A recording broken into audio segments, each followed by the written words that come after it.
plate tectonics. Last time we left off talking about 1912, Alfred Wegener coming up with his theory of, eventually it become a theory, but back then it was a hypothesis, theory of continental drift. We outlined the 4 pieces of evidence that he used. Well, that's the beginning of the story that leads to plate tectonics, which didn't come out until 1967 with Tuzo Wilson. So there's no way to talk about plate tectonics without talking about how we got to the point where permanism was no longer accepted as a theory regarding how the Earth's geological features formed, and it was replaced by plate tectonics. It wasn't as if back in 1912, Wegener, he published his paper and everybody just jumped on the board. As I mentioned before, scientists are a very conservative group of people. And rightly so, because we don't want to just jump on a board when somebody comes up with a new theory. It has to be tested. And for most accounts that I've read, about 80% of scientists rejected Wegener's new theory. Only 20% accepted. You might ask yourself, why? Those 4 lines of evidence are so conclusive. I mean, they're pretty convincing to me. Well, as I mentioned before, scientists are conservative. And then think about this. When the paper came out, scientists asked Wegener a simple question. What's the mechanism for continental drift? How can the continents move? Wegener suggested that the way the continents moved was mostly from the gravitational pull of the moon, which caused the continents to plow their way through the sea floor like a Russian icebreaker going through the Arctic Sea. And scientists quickly noted that that's impossible. Why? It's impossible because the gravitational pull from the moon is thousands of times too weak to cause the continents to move. Second reason is, think about it, if the continents plow their way through the sea floor, that means the rocks on the continents would have to be stronger than the softer sea floor. And it also means that as the continents plowed their way through the sea floor, they would leave a track of debris showing the path that the continents had taken. And scientists noted that there is no such path. And the rocks on the continents are not more rigid or more strong than the sea floor. Therefore, they rejected his new hypothesis of continental drift, and rightly so. Later on, you're going to see that by the 1960s, we figured out why the continents moved. And here's an animation here. We'll talk about this later. This is convection, and this represents a flame coming out of for example, if you have a gas stove, and you had a pot of water on top, maybe you're going to make beef stew or something, or oatmeal. The water circulates, the heat circulates like this, causing the water to churn. This is a process in chemistry which we call convection. I'll just write it here. Convection. Convection. Now we know that it's convection in the mantle that causes the plates to move. But back in 1912, Wegener did not know that. So the story of Alfred Wegener is kind of a sad story if you think about it. He wrote this paper in 1912, and most of the scientific community rejected his new idea for the reasons I just explained. He he died a broken-hearted man because he knew that the continents must move, but he couldn't come up with a mechanism. Going a little bit into history, you know that World War One broke out when the king of Austria-Hungary was assassinated by a Serbian nationalist, which led to Germany going to war. Everybody knows about the Third Reich, World War II, but the First Reich was from Bismarck in 1871 when Germany first became a country. Before that, there was no Germany. There were a whole bunch of smaller states, German-speaking states, and the dominant one was Prussia. And so, bottom line is, during World War One, Germany had a Kaiser, Kaiser Wilhelm. And Kaiser Wilhelm was a of the Prussian stock. He wanted to. They easily went to war, and they went to the defense of Austria-Hungary, and that led to the Allies coming together. And bottom line is, Wegener enlisted in the German army, doing what he thought was his patriotic duty in 1914, and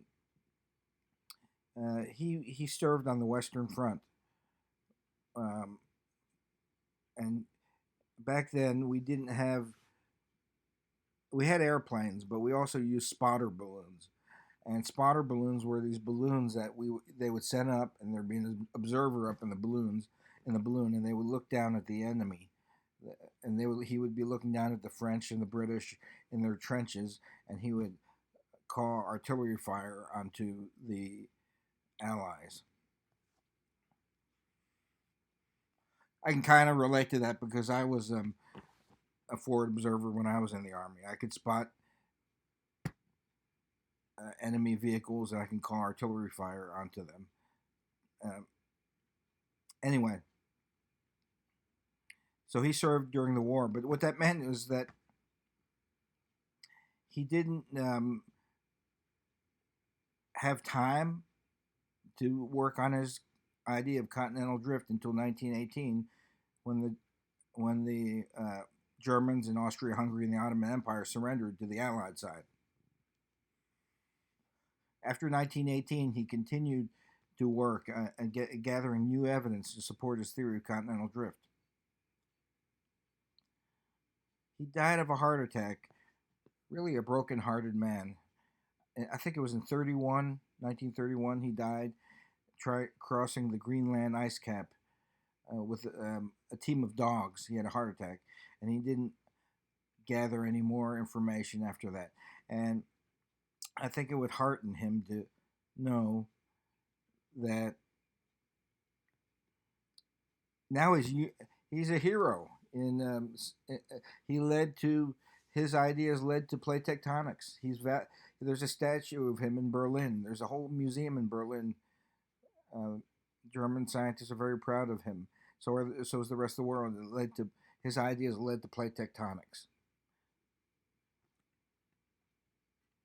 So now we know that convection, which is the movement of heat within the mantle, is what drives plate tectonics. He didn't know that back then. So what happened? Oh, okay, he died in 1930. Anyway, let me tell you some of the story of what happened next. You can't talk about the development of plate tectonic theory without talking about history. So I mentioned Wegener's history, but World War I led to the development of two technologies that would lead to the mapping of the seafloor. The mapping of the seafloor would lead to seafloor spreading in 1962 and Harry Hess and Robert Dietz, and eventually to plate tectonics. So what were these two technologies that were developed during World War I? Holy Mother of God, I clicked the wrong thing here. Let's see. So what were these two technologies? First technology, it was echo sounding. and the second was submarines, which the Germans called U-boats. So let's talk about this. How do these two technologies lead to the development of plate tectonics and the mapping of the sea floor? Well, echo sounding is a way to measure the distance between a ship and to the sea floor. How deep is it? Is it 3,000 feet or 3,000, or is it 2,000 meters, or how deep is it from the ship to the sea floor? And what you do is you use sound waves and have a device that sends out sound waves. Back in the beginning, they used explosives, but this device that shoots out sound waves, they bounce off the sea floor and they come back to the ship. In physics, velocity is equal to distance over time. The velocity of a sound wave is 1,500 meters per second. So if you have the time that it takes for the sound wave to hit the bottom and come back, you can do that with a stopwatch back in the old days. Then you can solve the equation because you know velocity and you know time. You can solve for distance. So these echo sounding devices, where you send out sound waves and it bounces off the sea floor and comes back, they give you how the depth of the sea where the ship is taking the reading. If you do that over and over again, then you can make a map of the bottom of the sea floor. Why did the Germans want to have a map of the bottom of the sea floor? Well, the reason was during World War, everybody knows about U-boats in World War II, but they were actually developed by the German Navy, the Kriegsmarine, to break the Allied blockade on Europe.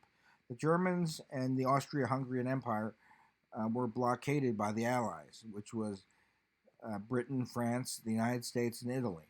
And so in order to break the blockade, there was no way to break the blockade, and they weren't getting the raw materials they needed to fight the war because the German Navy was much too small.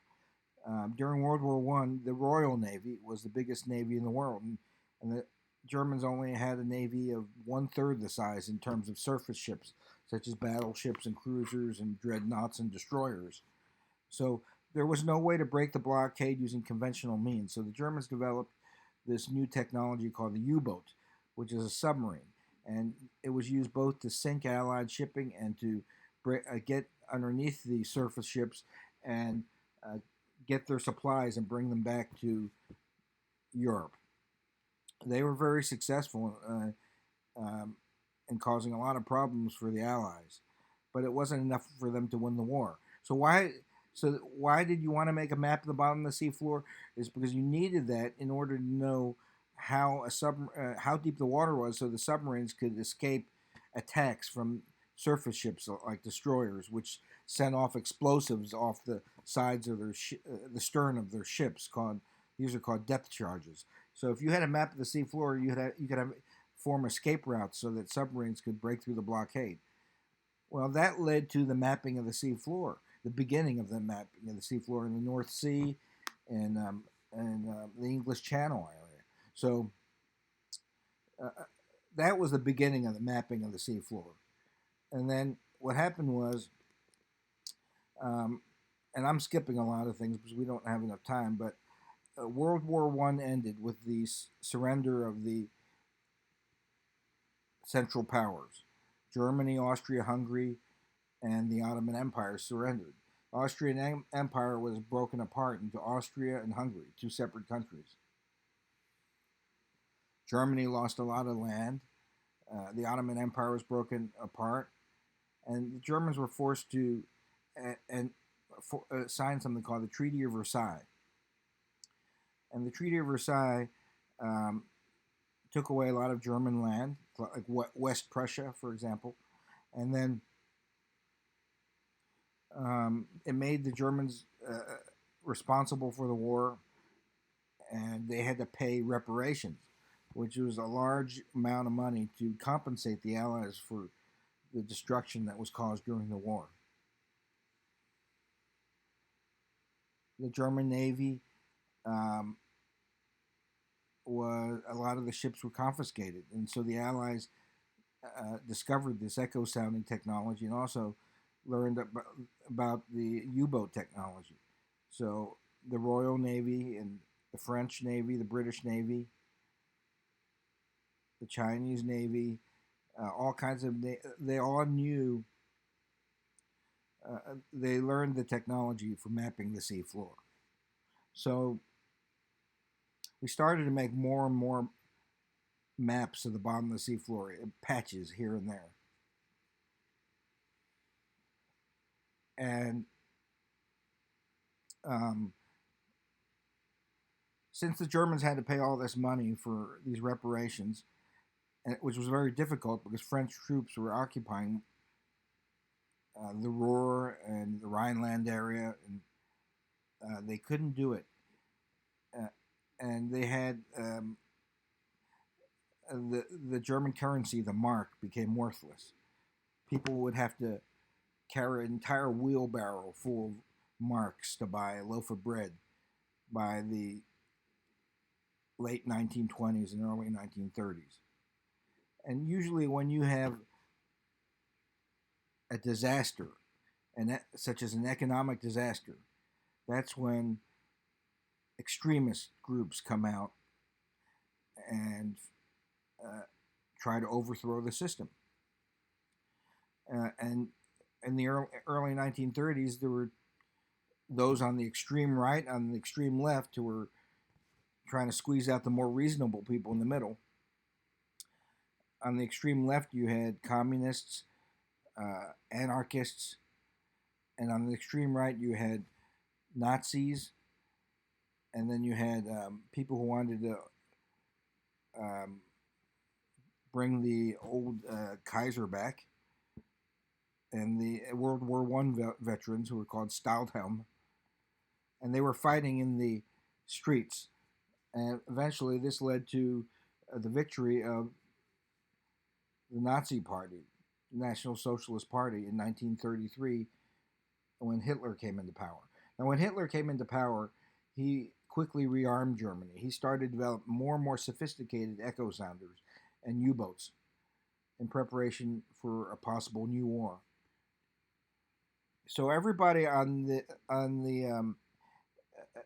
Allied side, the UK, the British, and the French, and the U.S. and China at that time was our friend, started to develop better echo sounders and better submarines to prepare for a new war. When war broke out, everybody on the Allied side had echo sounders that could make faster readings and submarines, such as the French Navy, the Royal Navy, the U.S. Navy, the Chinese Navy, had all developed these technologies. So we're mapping the seafloor in preparation for war.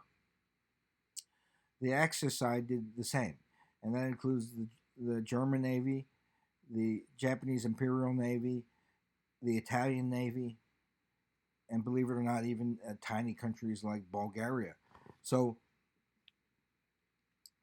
the problem was, even though we were making all these maps of the bottom of the seafloor, the data wasn't being shared because we didn't want the enemy to know. They didn't want their enemy to know. So these were all military secrets, and the maps wouldn't be released to the international community freely until after World War II. And that brings us to two great American scientists, heroes in my eyes. And don't forget who these people are: Harry Hess and Robert Dietz. Who are Harry Hess and Robert Dietz? Well, we remember that Alfred Wegener came up with continental drift back in 1912. Well, who's Harry Hess and Robert Dietz? Harry Hess and Robert Dietz were... Okay, there's Robert Dietz, and there's Harry... No, that's Alfred Wegener. Anyway, there's Robert Dietz. You don't need to see a picture of Harry Hess, but bottom line is Um, they were Princeton professors in real life before the war, and they studied oceanography. They were not close friends. They didn't even communicate with one another. You know how sometimes when you work in a big organization, you meet people in the hallway and that's all you know about them. You don't know anything about their personal life.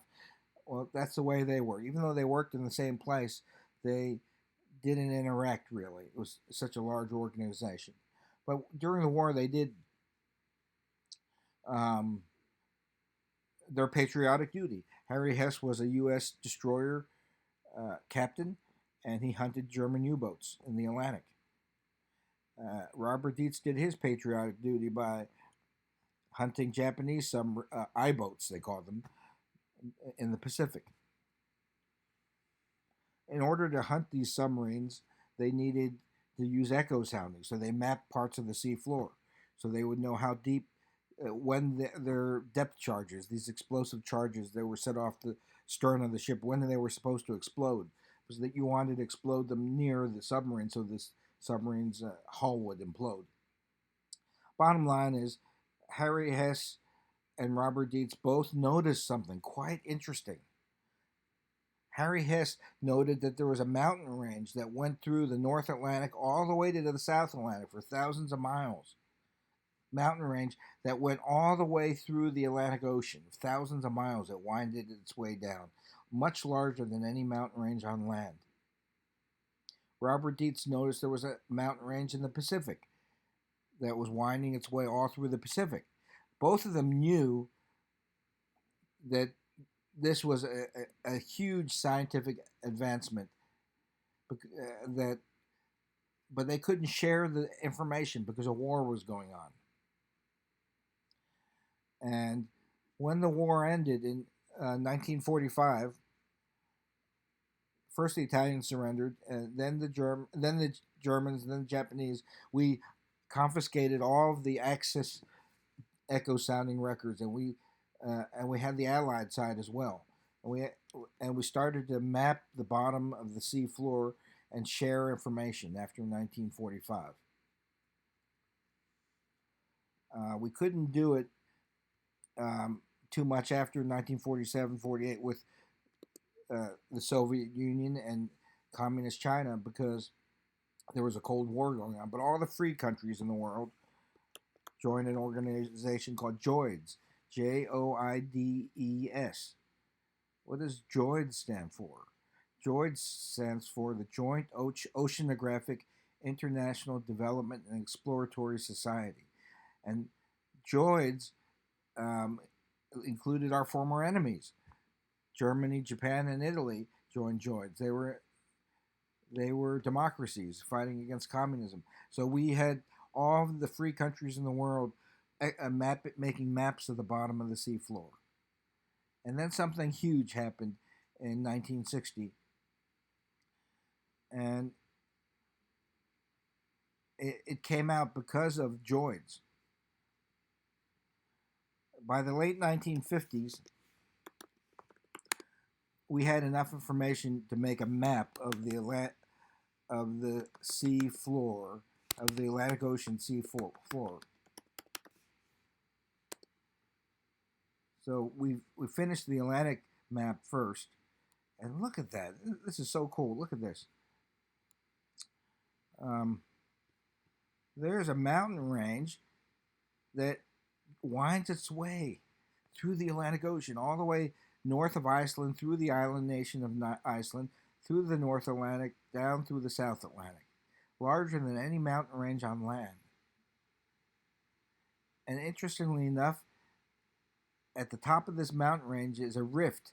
That means a deep valley in the top of the mountain, and where underwater volcanoes are occurring. French submariners found volcanism occurring all along the rift on the top of these mountains. People like Jacques Cousteau were part of it. You might have heard of him. Well, this led to the next big breakthrough, 1962. In 1962, Harry Hess and Robert Dietz happened to be sitting in the faculty lounge and they both were making maps. And Hess found this seafloor here map that was just published, and Dietz was looking at it too, and he knew there was a mountain range in the Pacific and it wasn't done yet. But they happened to meet and have coffee, and they started to share information. And they came up with a new theory after we did the map of the entire world. Let's take a look at the map of the world seafloor.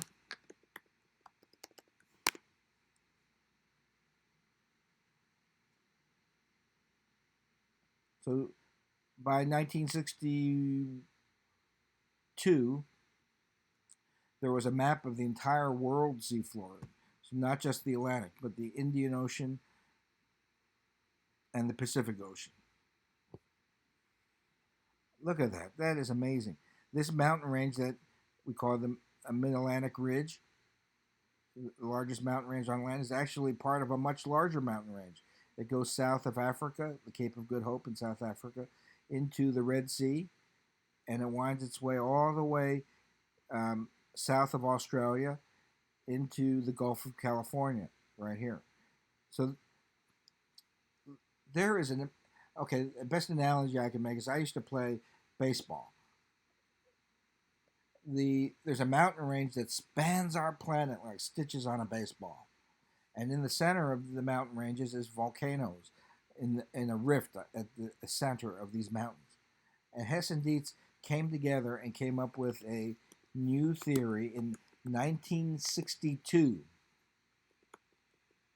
Please don't forget, seafloor spreading was introduced in 1962 by Harry Hess and Robert Dietz. This is how seafloor spreading works. I was like, when Hess and Dietz met at that faculty lounge and started to share information, they came up with this idea. And they would be unknown people writing obscure papers had they not met up. It's just like one of those chance events, the butterfly effect. They came together. It was like a McCartney and Lennon meeting. And they made some of the best music ever made. Well, Hess and Dietz met, and they made some of the best geologic music ever made. Here you can see these mountain range. Here's the mountain range, the mid-ocean ridge. That's where these mountains in the center of the oceans, in the Pacific, Indian, and the Atlantic Ocean. Well, you have volcanoes erupting in the center. And they knew that the oceanic